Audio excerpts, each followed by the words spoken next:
when she was born, it was like, you know, watch out for these times because they go by so fast. And in the moment, she's 3 months. I'm like, no, this has been the longest 3 months of my life. I don't know what you're talking about. I haven't slept in 78 hours. What are Yeah, you talking about? Like, exactly. I lost like 14 pounds the first 2 weeks. I was like, this time is dragging I actually. haven't But showered since Tuesday and it's Saturday. Like, what are you talking about? exactly. Did I brush my teeth? Did I comb my hair? Right. Um, Hey, what's up, y'all? Welcome to the #1 rated podcast for Black parents, Black people parenting. And this is, as you already know, Money Making Monday.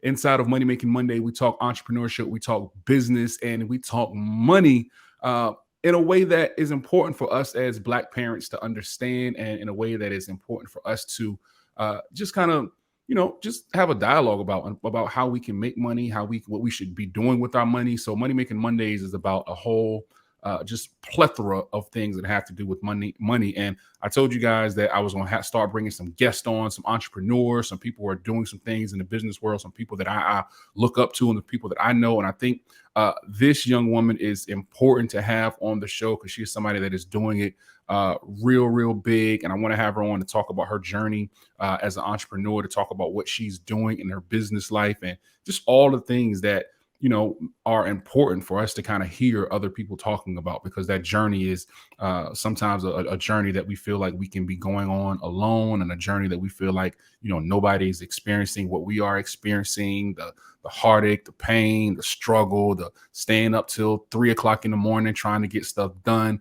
So I think it's important to hear voices who are struggling and have struggled like throughout this journey of being an entrepreneur, and journey of starting your own business, and journey of being in a 9-to-5 and trying to do your side hustle. And I think it's important to have those voices for us to listen to. So I want to bring my friend Karen on. Karen, what's up? What's popping? Say what's up to the good people.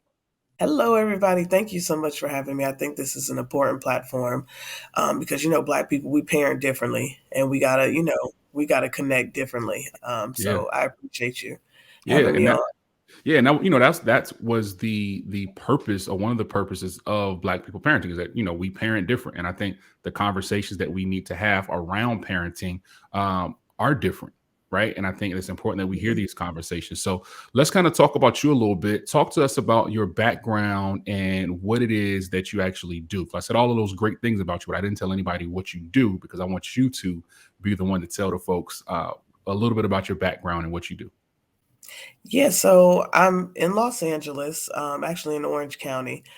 I am a communications manager for an engineering firm, but I still do my, celebrity PR entertainment on the side. I did that for 10 years as, at that time I didn't have any kids. So I was really just, in the grind, like trying to figure everything out.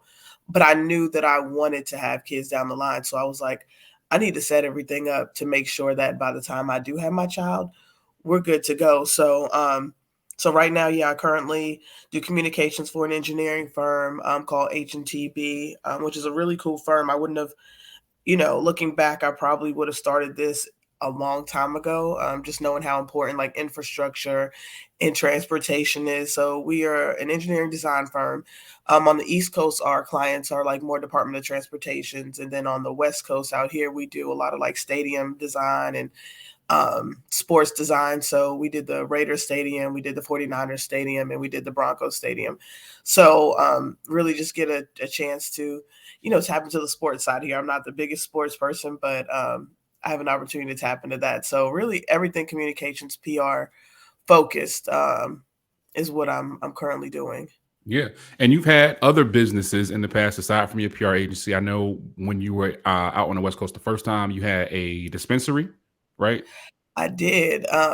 Yeah, people thought I was crazy, and it was hard because, a lot of my family's from North Carolina, Mhm. and the South, and they're like, when you say weed, they're like, weed. Right. It's the Um, Bible Belt. It's the Bible Belt. yeah, they didn't even really want to hear the word. They didn't understand it until I told them, this is an area that, not a lot of Black people are business owners, but it's, weed is something that connects Black people. Like we've been smoking weed since the beginning of time. So Hmm. I didn't understand why more Black people didn't get into the ownership side of it, because all I did was, I went scoped out the competition. I saw what they were doing. I said, oh, I know if these people can do it, I know I'm not gonna have a problem doing this at all. So Right. yeah, I ran 2 dispensaries in LA. prior to COVID. It wasn't essential business right at first, so shut it down right after like during the pandemic. But yeah, ran two dispensaries in LA. One was right in South Central LA, and the other one was in Pasadena. But Mm. yeah, and it wasn't, I was going in there a little bit when I first got pregnant.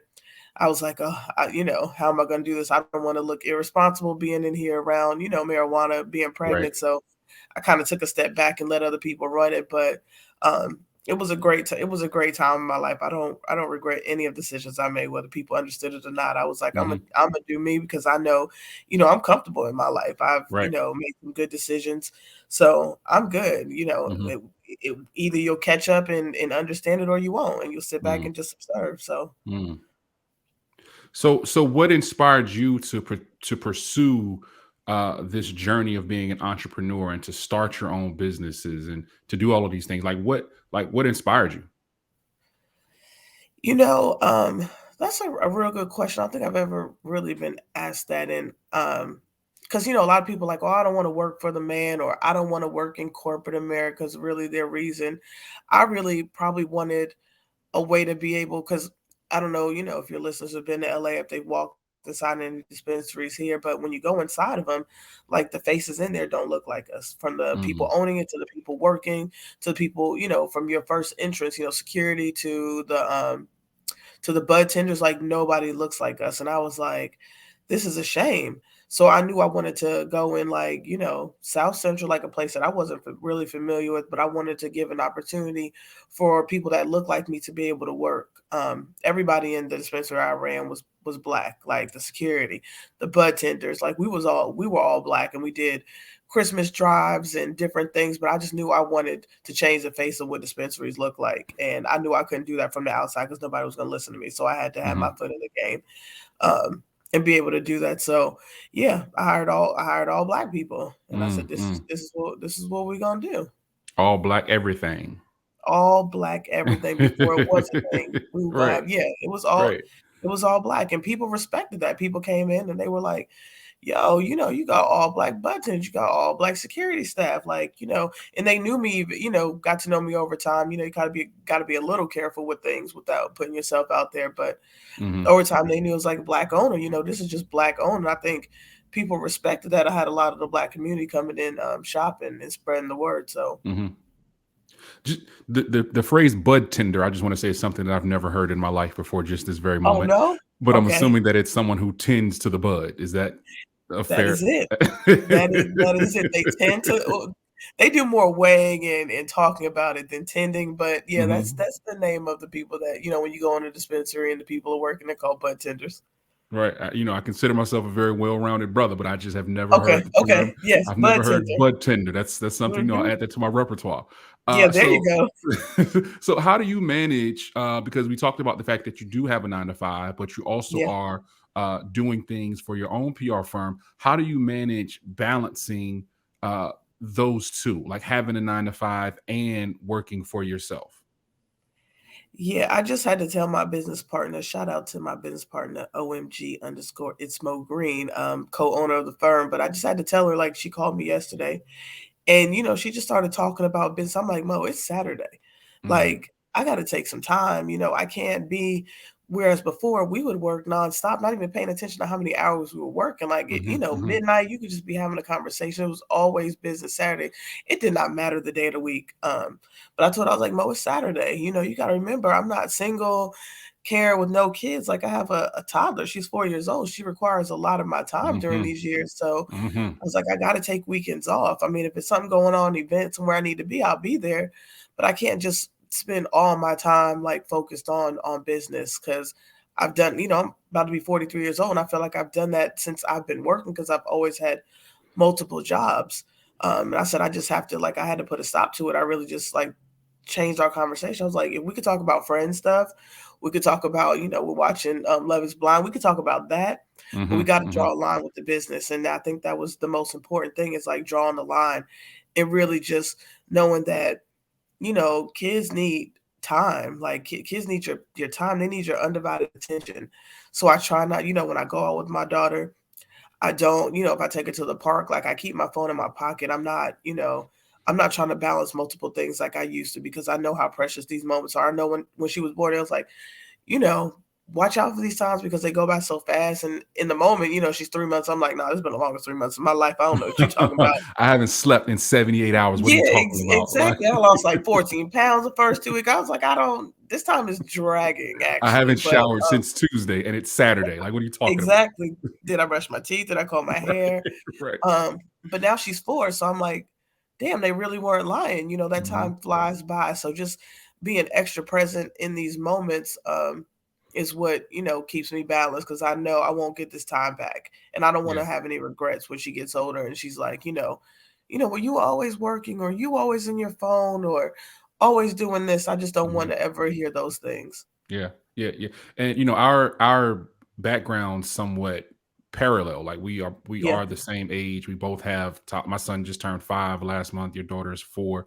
yeah, We both have, a background in entertainment, and being in that entertainment industry, the one thing, and I'm sure you can kind of attest to this, that we were taught or that was embedded in us was that hustle culture, right? And it's grind, grind, grind. And yeah, now in our 40s, it's like, nah, like that hustle culture it was a lie. Like yeah, it wasn't really the way that we should have been living our life. Definitely not the way that we could be living our lives in our 40s. yeah, So speak a little bit about that, because I know there are a lot of folks who are still living by that. I'll sleep when I'm dead, or that mentality of work, work, work, work, work, and not necessarily thinking about the toll that it is going to have on their families, that it's going to have on them as they yeah. grow older. Yeah, I think when it really hit me is when I started to see people my age passing away. Yeah. And I was like, whoa. Um, I think that's when it really hit home. Like, even, God rest her soul, Floyd Mayweather's assistant, Kitty, she just passed Right. away over the last, couple of days. And that was a Mm, friend of mine. And, mm, she's relatively young. So, I mean, just, and I can name a ton of people, not to be somber, but um, I think that's where, like, the hustle mentality really is still there. Once it's embedded in you, it's mhm. embedded in you. And I realize there are people that have it and there are people that don't. I don't Right. know if it's a thing that you can learn to do. Like, you either, some people have it, some people don't. But knowing when to really just focus on self, and realizing that it's 24 hours in a day. Like, you can balance your day to where you still hustle, but you still take care of your family, your responsibilities, and most importantly, like, your mental. You Mhm, know, mhm.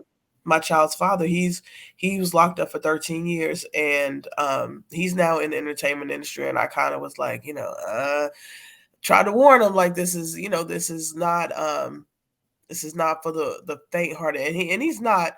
But Right. just him seeing it now, coming out, after being locked away so long, and coming into it at a different phase, when it's like night and day from when we first started. Things were different. Like, Mhm, mhm. it was totally different when we were doing it. So just trying to, like, balance that. And I hear my daughter getting up. She's yelling my name like, "Ma!" She ready But to hop on the pod.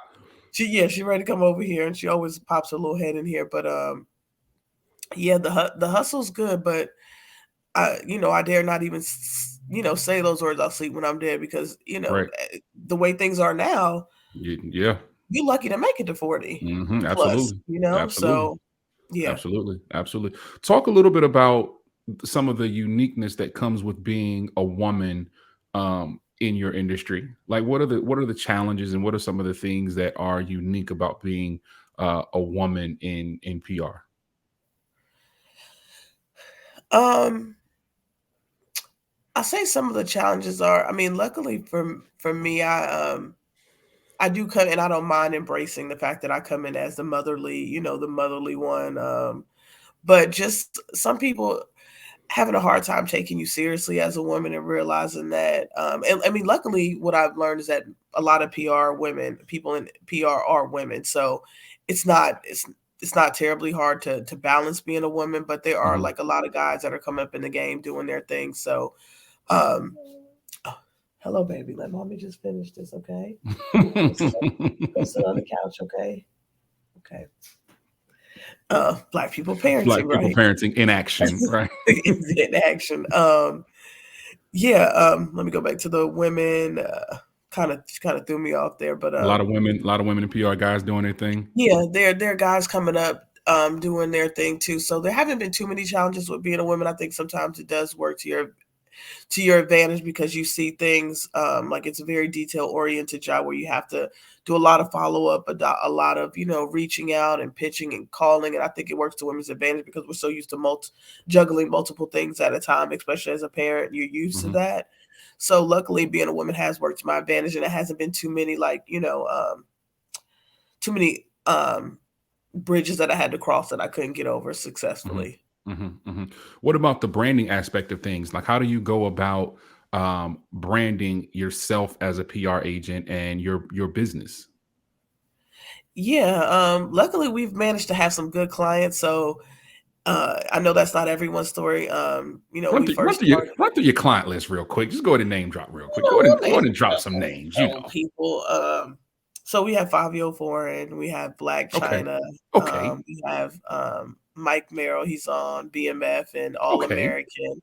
Okay. And then we have a couple of athletes we're working on. They're not fully signed yet, but we're Hmm. kind of trying to get into into sports and have some NFL clients. So we working on locking them in. They Hmm. Hmm. we'll talk to them, but I'm like, come on, you got to sign the contract. It's not official until you sign the contract. Gotta Like sign that I've got name. to gotta sign your name. Like, plus, I found a new way to kind of tell them, like, hey, in order for me to speak on your behalf, I have to have something in writing. In today's Hmm. time, I have to have something in writing just to say that you give me permission to reach out to X, Y, and Z on your behalf. So we Hmm. need some paperwork signed here. Hmm. So hopefully they jump on board real fast and realize a lot of them they're in training camp right now. So, PR is the last thing on their mind.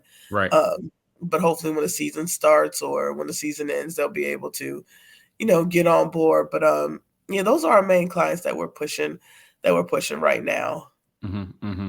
And so back to the branding aspect of things, because a lot of times people, they start their business or they start their side hustle, but they don't necessarily know how to brand themselves, right? Yeah. They have the product or they have the service, but it's like they're missing something. So what steps would you give for someone out there who is trying to brand their business or who is trying to bring more attention to their business? Yeah, and also, of course, it depends on what their business is, but I think the most important thing is being consistent. A lot of people feel like things are just going to come to you very easily, and it's not. Like, it takes a lot of like blood, sweat, and tears, especially when you're doing it on your own and not off the back of other people. Like, we could use China's name and just sit back and let clients come to us, but we're still pursuing people and still following up and keeping our reputation clean, making sure if we say we're going to do something, we're going to do it. But I think this generation, they have it a little bit different. They didn't have to. A lot of them don't have to. Didn't have to put in the years, in Hmm. the entertainment industry like we did. Right. Have to really start like at the radio station, going out doing Listen, they ain't never slept on free no hit. floors. Oh, slept on, They ain't yeah. never slept on no floors. They don't know nothing about it. Exactly, like giving out T-shirts. Like I look at some pictures back, at 1 or 2 jams, and I see Terrence J. He's putting on banners on heads, but Mhm, a lot of mhm. people didn't have to start from that, so they have it a little bit differently. But I would say if I could give any advice, just be consistent and stay true to your brand. Like don't switch up just because it's getting hard. If you're selling T-shirts, sell the hell out of your T-shirts. Don't be like, Right. oh well, let me try to go sell hair now. It's like people are like, well, what are you doing? What are you doing? Right. Just pick one thing and stick with it, or just if you want to sell T-shirts and hair, do it all at one time, but stay with it. Don't give up just because you may not see the the numbers or the sales right away, because Yeah. it really takes time Yeah. for a You know, brand to really be grown like that and organically. and I don't think a lot of people understand that the same day that you plant the seeds, that's not the same day that you eat the fruit, right? Like you got to plant the seed and you got to let that thing grow. You got to let it get some sunlight. You got to put some water on it. Then, once it starts to harvest, then you can actually eat the fruit, but you can't do it the same day. It, Yeah, and it may be months, and for some people it was years. yeah. So to get frustrated and be like, man, forget this, is kind of like we don't want to take that. Yes, baby. Okay, baby, go sit down when mommy's finished. We'll come. Mommy's gonna take you to the park, okay? That's not at the park. Yeah. Give me a second, okay? Don't Snacks at the interrupt park. mommy. Okay, not right this. Okay, go get a snack, right? Go ahead. But don't interrupt mommy anymore until I'm done, okay? Thank you. Not editing any of this out, by the way. This is all Okay, that's staying totally in. fine. Yeah. Snack, snack, snack. That's all I hear is like, "Mommy, watch this. Snack, snack, snack. Mommy, watch this snack." Oh my goodness. Y'all, shame on the people that came up and didn't really tell us what parenting like, they talk Listen, about the terrible twos. I was like, 2 was great. it It's was this cool. 4 Yeah, they're that I'm four like, different. They're four she different. just talking, trying to tell me what to do, and What to I'm like, do. Yeah, "Girl, what they not gonna do and what they like. Yeah, my 5-year-old, he's in his phase where he wants to make a deal. Like everything is, let me make a deal. Like I'll make a deal. yes. Like nah, bro, we're not making no deals around here. Like this No, is it. do as I say. The end." Right, that's Yeah, it. especially when you're But an older parent, like, at our age, it's like, "Nah, I don't have the energy to debate with right, you. It's not gonna I be don't. it's Mm-mm. it's not happening." So Yeah. yeah, that's So, that's yeah, back to the brand, I think that's just the most important thing. It's just stay consistent and stay mm, true to who you are regardless of everything.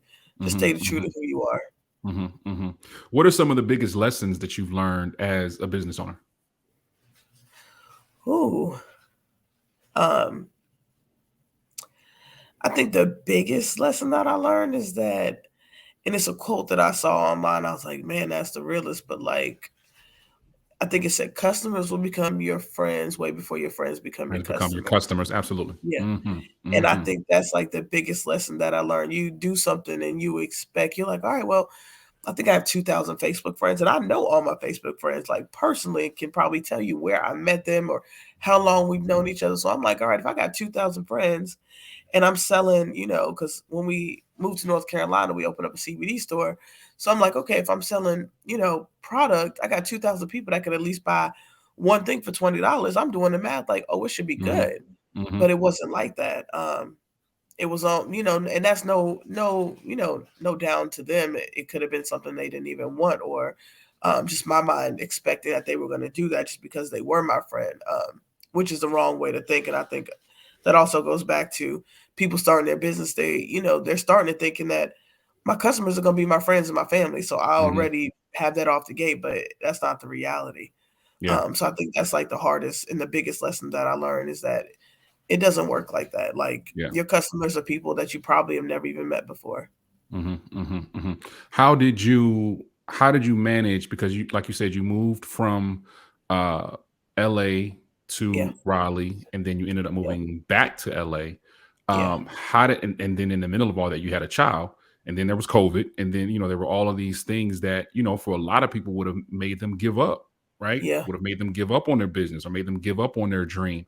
How did you handle kind of staying consistent in what you were doing with your business in the midst of all of these obstacles? Like you said, you started a relationship, you had yeah, all of these things that come into effect. Like when you're trying to start a business, like a lot of these things don't lend to being a business owner, right? yeah, So yeah. how did you kind of handle that?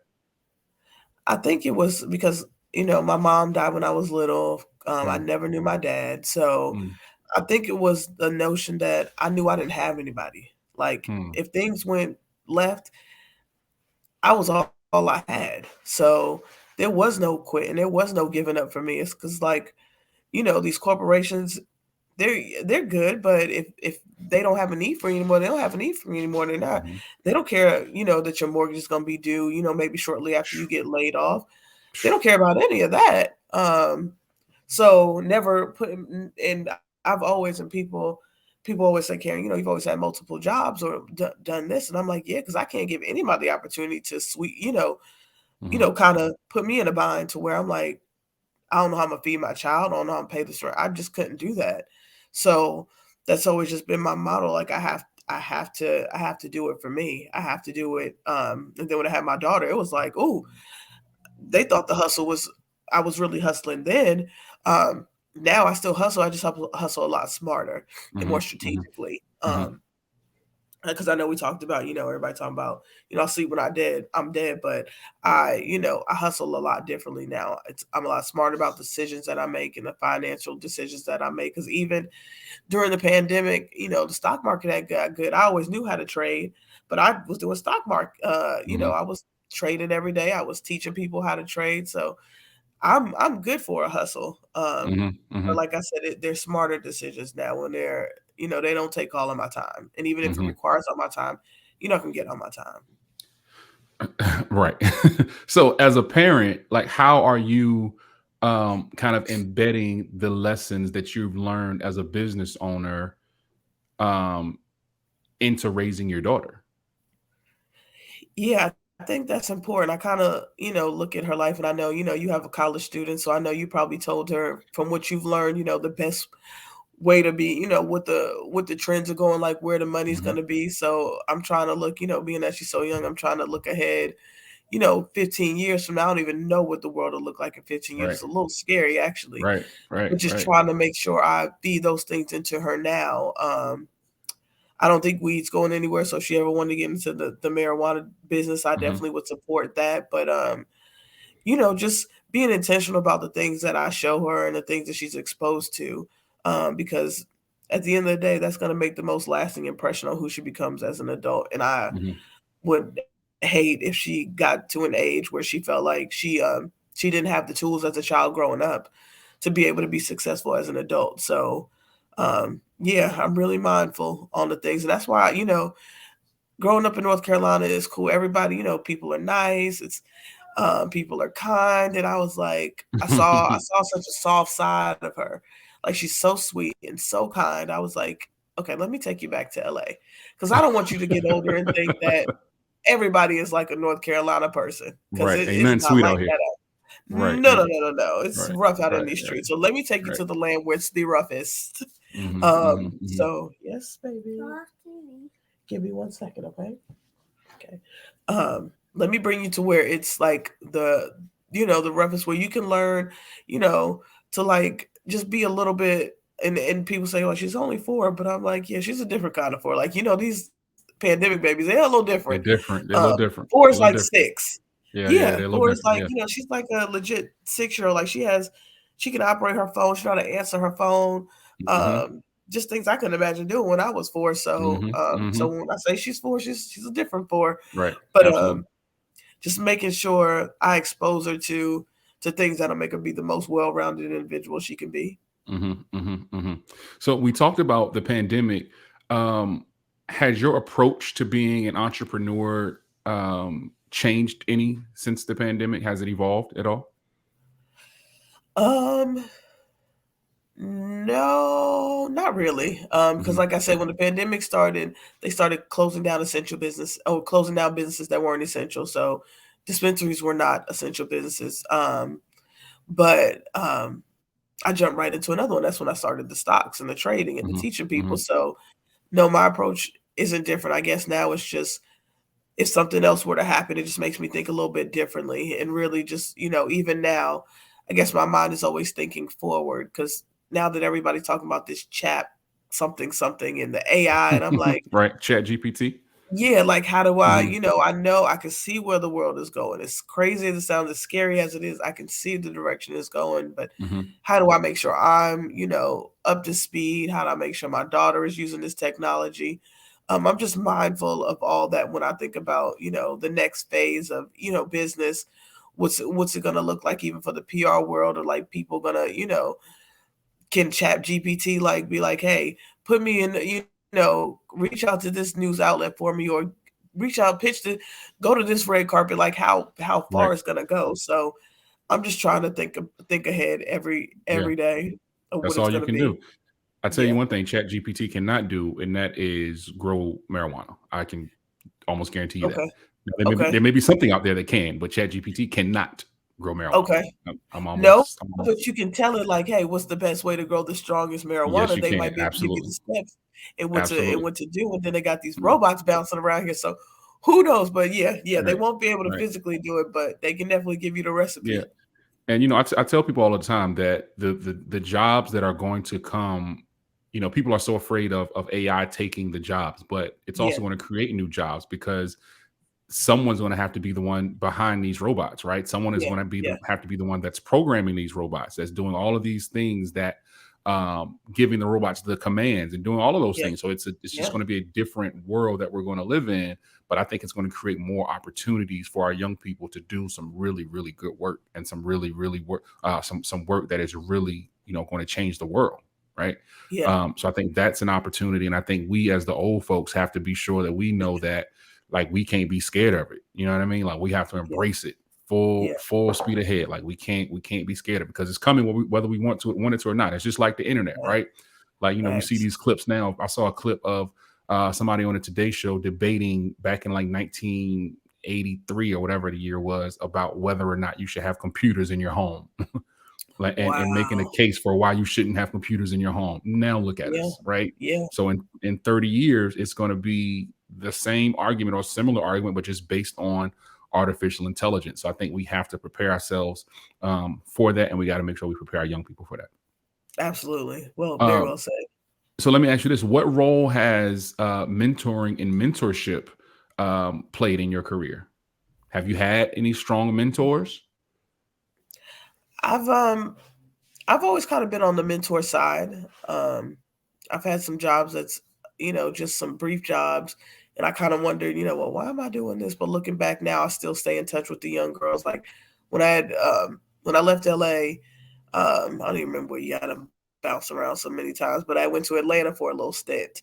Because Hmm. I bought a house there when I was like 28. So I had a property there and it became vacant. And I was like, well, let me just bounce back to Atlanta. I was only there for 8 months and ended Hmm. up working at like a group home, and I didn't understand like why am I here at this group home? Yes, baby. What's that there? He'll be back in a second, okay? Let me finish this, okay? And then we'll go outside. Go upstairs and get some socks, okay? Um, yes. Excuse me. Yeah, so I'm like, why am I working at this group home? But I realized it was like young girls who needed some direction and who needed somebody who didn't have parents, who wasn't handed anything, to really like encourage them and tell them like you can really like do anything that you want to do. You just have to do Hmm. it. You just have to believe within your heart that you can do it, and have a little bit of support out there. So um like I said, I've always been on the mentor side of things. There are some people, of course, that I've looked up to, but no one direct. And I think that's so important. Like if I could look back, if I would have had somebody like, talking me through my decisions, I probably wouldn't have made all of my decisions. Maybe I would have, but I just think have if I would have had someone a little bit older, it probably would have changed um, a few of the mistakes that I probably could have avoided. But now, like I said, I'm on the mentor side of things, and there are a Hmm. lot of probably at least 6 or 7 young girls that still reach out to me like once a week, just for advice or just to talk and just to stay encouraged. And I think that's important. Yeah. What words of wisdom or what words of advice do you have for someone who has thought about jumping in, not just in NPR, but jumping in and Yeah, launching their own absolutely. business or starting their own company? Like, what words of advice would you have for them?